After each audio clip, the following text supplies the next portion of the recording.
नगरपालिकांच्या निवडणुकीची रणधुमाळी सुरू आहे आणि राज्यातले दिग्गज नेते आज उत्तर पुणे जिल्ह्यामध्ये मैदानात सभा घेत आहेत। त्यामुळे कुठेतरी महायुतीतली बिघाडी झाल्यामुळे आज राज्यातले प्रमुख नेते या ठिकाणी सभा घेत आहेत। राज्याचे उपमुख्यमंत्री अजित पवार यांची सभा मनसरला होते, तर एकनाथ शिंदे हेही मनसरला आहेत।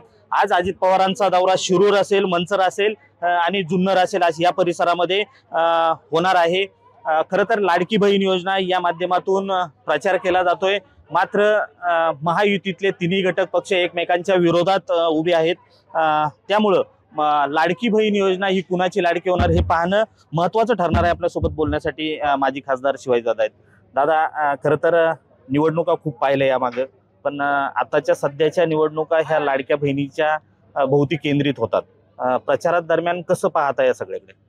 बाकीच्या महाराष्ट्रातल्या निवडणुकांचा माहिती नाही, परंतु मनसर आणि पुणे जिल्ह्यातल्या निवडणुकांचा पुरतं जर बोलायचं झालं तर ही तर विकास कामावर ही गाजणारी निवडणूक आहे। मनसर पुरतं बोलायचं झालं तर गेल्या 2.5-3 वर्षामध्ये जवळजवळ 103 कोटी रुपयाची कामं माझ्या माध्यमातून आणि वळसे पाटील यांच्या माध्यमातून झालेली आहे। लोकांना 25 वर्षात जो निधी मिळाला नाही तो 2.5 वर्षात मिळालेला आहे। लोक, माझे विरोधी पक्ष लोक, आम्ही हे करू, आम्ही ते करू, आमच्या हातात सत्ता द्या, परंतु मतदारांनी असा निर्णय घेतलाय की सत्ता देण्याचा विषय नंतर, पण आम्ही कामं केलेली आहेत आणि नंतर मग मतं मागायला आलोय। उधारीवर नाही की आता मतं द्या नंतर आम्हाला आम्ही कामं करू, असं नाही। इतर लोकांना काम पाहताय, काम बोलताय, आणि त्यामुळं कोणी काही जरी विचार केला तरी गेले 15 वर्ष मनसरची सत्ता माझ्या हाती, एक माझ्या नेतृत्वाखाली ग्रामपंचायत असेल आणि आता विकास कामांचं मी करत आलेलो आहे। तर दादा, तुमचेच कार्यकर्ते आहेत पूर्वीपासूनचे आणि आता त्यांच्या विरोधात हे सगळं लढायला लागते। मतदारांकडे गेल्यानंतर काय एकंदरीत भावना समोर येते? असं काही नाही, शेवटी ही निवडणूक आहे आणि निवडणूक विकास कामाची निवडणूक आहे। त्यामुळं लोकांना एकमेकाच्या विरोधात लढणं तर होतच आहे, राजकारणामध्ये चालत राहतं। खरं तर शिरूर असेल, मनसर असेल, जुन्नर असेल या परिसरात प्रचाराचे दौरे झालेत। प्रामुख्याने ही लढत महायुतीतली बिघाडी आहे, त्यामुळं कसं सामोरं जाल? मुळात सुरुवातीपासून असं ठरलं होतं, ज्या ज्या पक्षाला स्थानिक पातळीवर त्या कार्यकर्त्यांना विश्वासात घेऊन युती करावी किंवा आघाडी करावी, त्याप्रमाणे जर पाहिलं गेलं तर मनसरमध्ये आमची युती झालेली आहे। शिरूरमध्ये झालं नाही, जुन्नरमध्ये झालं नाही, ते स्थानिक पातळीवरचा विषय, स्थानिक कार्यकर्त्यांचा विषय। खरं तर तुम्हाला ट्रोल केलं जातं सोशल मीडियाच्या माध्यमातून, ट्रोल करणाऱ्यांना काय सांगाल? ट्रोल कशाबद्दल केलं ते मला कळत नाही।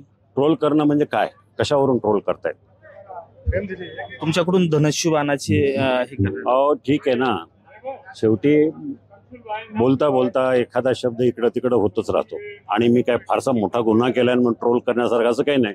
मी बोलता बोलता भाजप शिवसेना असं नॉर्मली म्हणायची सवय गेले 25-30 वर्ष, त्यामुळं भाजप आणि राष्ट्रवादीची युती युतीच्या उमेदवारांना घड्याळ आणि धनुष्य असं बोलायच्या वेळी खाली धनु बोललं तर लोक म्हणजे चूक लक्षात आली, परंतु त्याच्यावरून ट्रोल करणं म्हणजे याच्यातून काय मिळवता तुम्ही?